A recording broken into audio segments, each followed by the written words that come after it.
Capítulo 2. O dó da vida. O fardo de um Deus menor. O Senhor. Salmo 23:1. Estou a apenas 5 passos da águia.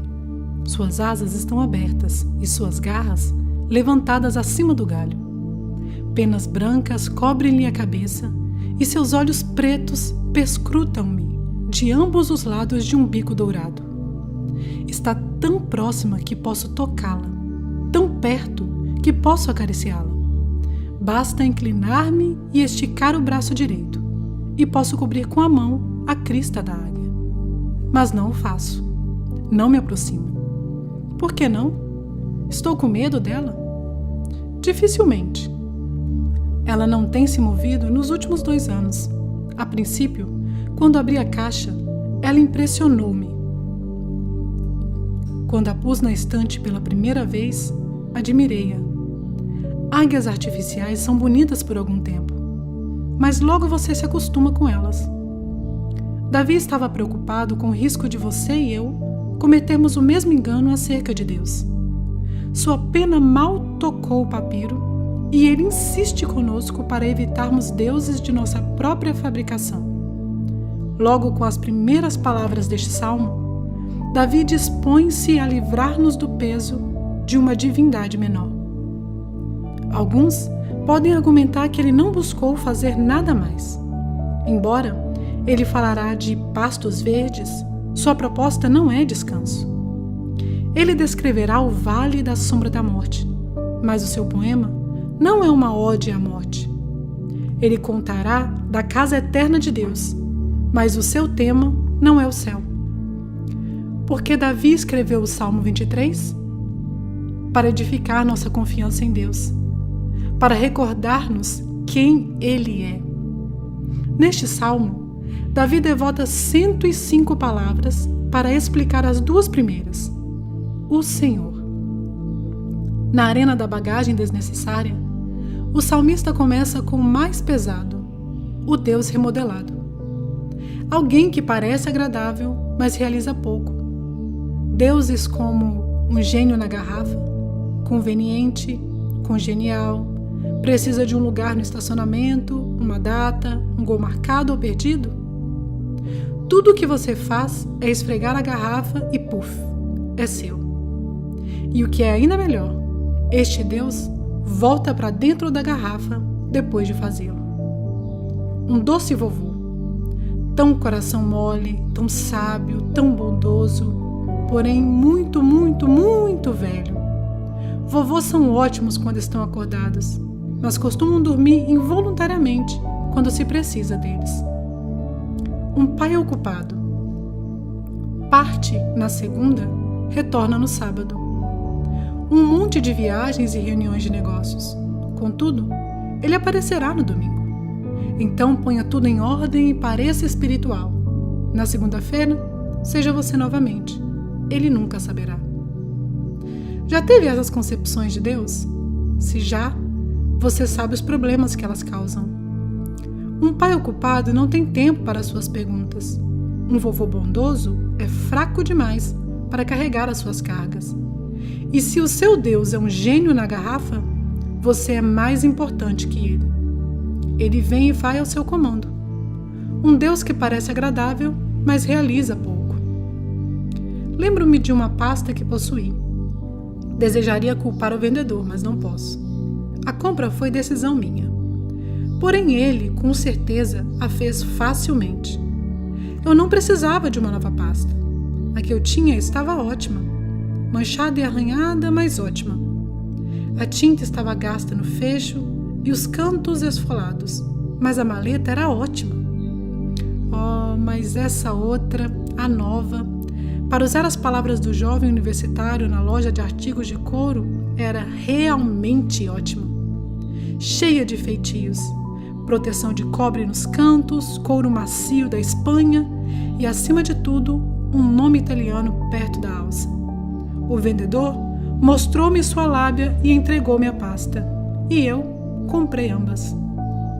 Deixei a loja com uma pasta que usei talvez 2 vezes.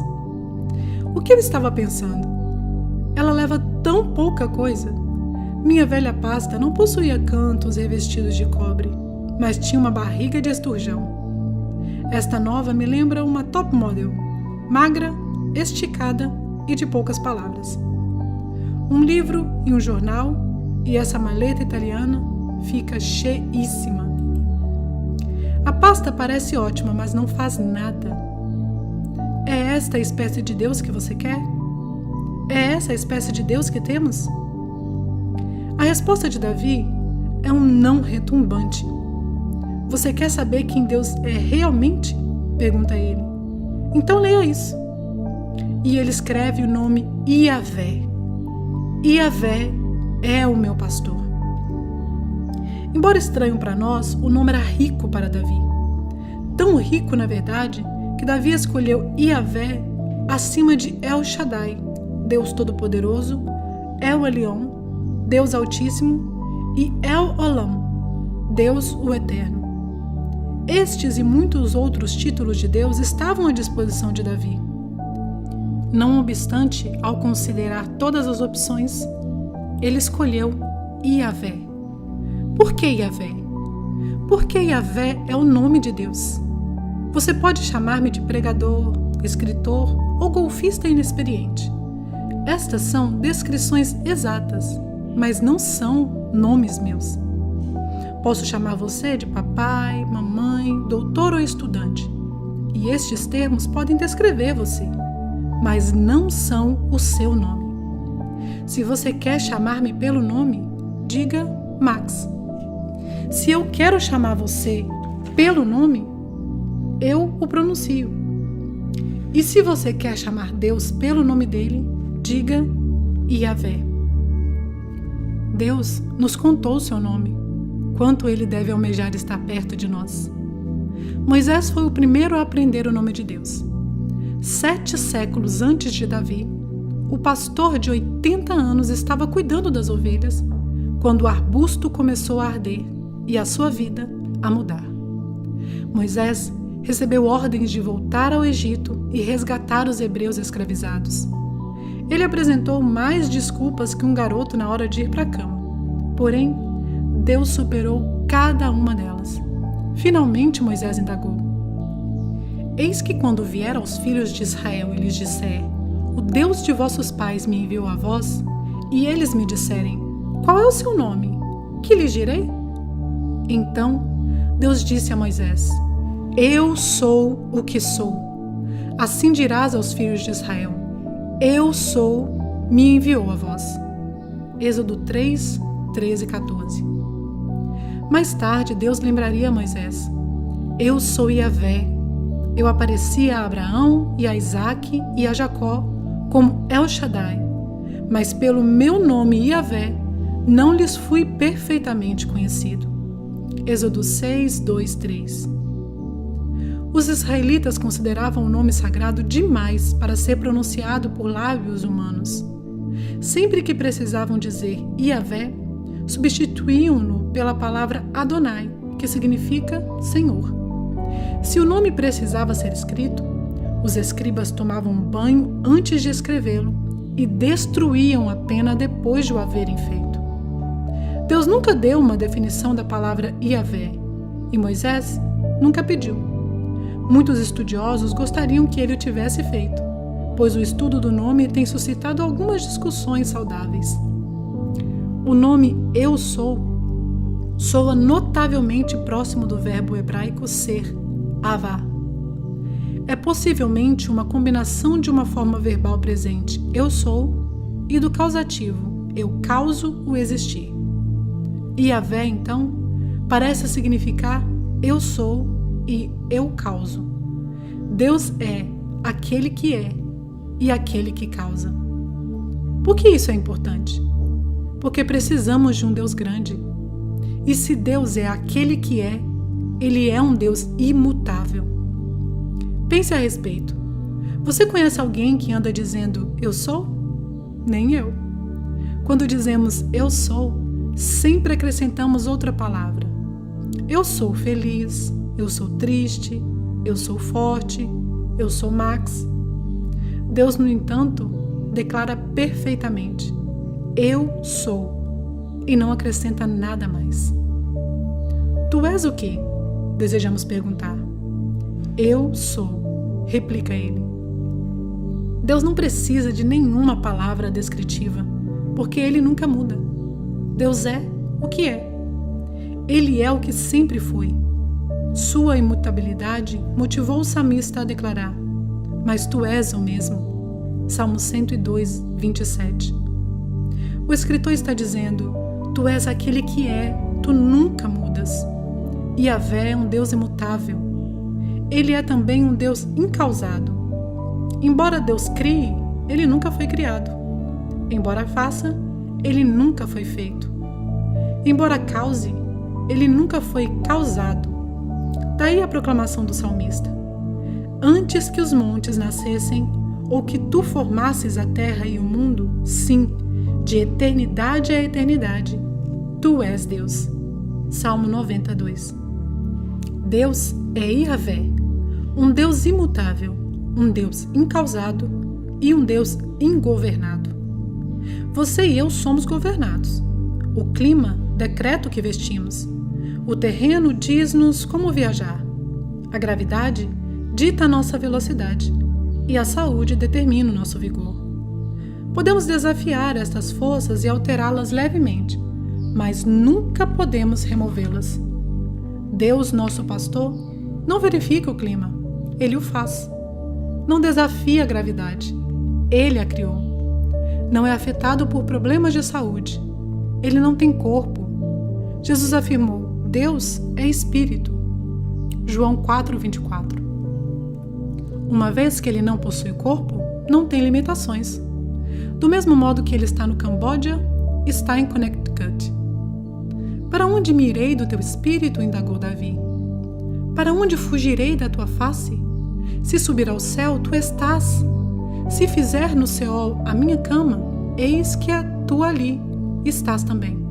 Salmo 139, 7 e 8. Imutável, incausado, ingovernado. Estas são apenas uma fração das qualidades de Deus, mas não são o suficiente para dar-lhe um vislumbre de seu Pai? Não precisamos desse tipo de pastor? Não carecemos de um pastor imutável? Quando Lloyd Douglas, autor de The Robe, O Manto e outros romances, estava na faculdade, ele morava no alojamento. Um professor de música aposentado, preso a uma cadeira de rodas, residia no primeiro andar. A cada manhã, Douglas punha a cabeça na porta do apartamento do professor e fazia a mesma pergunta: bem, qual é a boa notícia? O velho apanhava seu diapasão, batia com ele no lado da cadeira de rodas e dizia: esse é o dó. Foi o dó ontem, será o dó amanhã e será o dó daqui a 1000 anos. O tenor do andar de cima canta bemolado. O piano do outro lado do saguão está desafinado, mas, meu amigo, esse é o dó. Você e eu precisamos de um dó.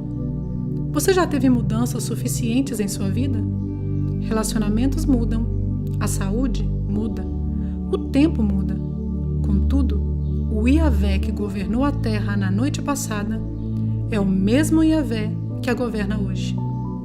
As mesmas convicções, o mesmo plano, o mesmo humor, o mesmo amor. Ele nunca muda. Você não pode alterar Deus mais que um seixo pode alterar o ritmo do Pacífico. Yahvé é o nosso dó. Um ponto quieto num mundo em rotação. Não precisamos de um ponto quieto? Não necessitamos de um pastor imutável? Carecemos igualmente de um pastor incausado. Ninguém soprou vida para dentro de Yahvé. Ninguém o gerou. Ninguém o deu à luz. Ninguém o causou. Nenhum ato o fez nascer. E desde que nenhum ato o fez nascer, nenhum ato pode tirá-lo. Ele teme um terremoto? Ele treme diante de um tornado? Dificilmente. Yahvé dorme durante as tempestades e acalma o vento com uma palavra. Câncer não o preocupa e cemitérios não perturbam. Ele estava aqui antes que eles surgissem. Ele estará aqui depois que eles houverem passado. Ele é incausado e ele é ingovernado. Conselheiros podem confortar você na tempestade, mas você precisa de um Deus que possa acalmar a tempestade. Amigos podem segurar-lhe a mão em seu leito de morte, mas você precisa de um Yahvé que venceu a sepultura. Filósofos podem debater o significado da vida, mas você precisa de um Senhor que possa declarar o sentido da vida. Você precisa de um Yahvé. Você não precisa do que Dorothy descobriu. Lembra-se da sua descoberta em O Mágico de Oz? Ela e o seu trio seguiram a estrada amarela apenas para descobrir que o mágico era um fraco. Somente fumaça, espelhos e ruídos. É essa a espécie de Deus que você precisa? Você não tem que carregar a carga de um Deus inferior. Um Deus sobre uma estante, um Deus numa caixa ou um Deus numa garrafa. Não. Você precisa de um Deus que possa colocar 100 bilhões de estrelas em uma galáxia e 100 bilhões de galáxias no universo. Você precisa de um Deus que possa moldar 2 punhos de carne em 75 a 100 milhões de células nervosas, cada uma com 10.000 conexões com outras células nervosas, colocar isso em um crânio e chamá-lo de cérebro. E você precisa de um Deus que, enquanto você está adormecido, possa vir na quietude da noite e tocar você com a ternura de uma nevada em abril. Você precisa de um Yahvé. E de acordo com Davi, você tem um. Ele é o seu pastor.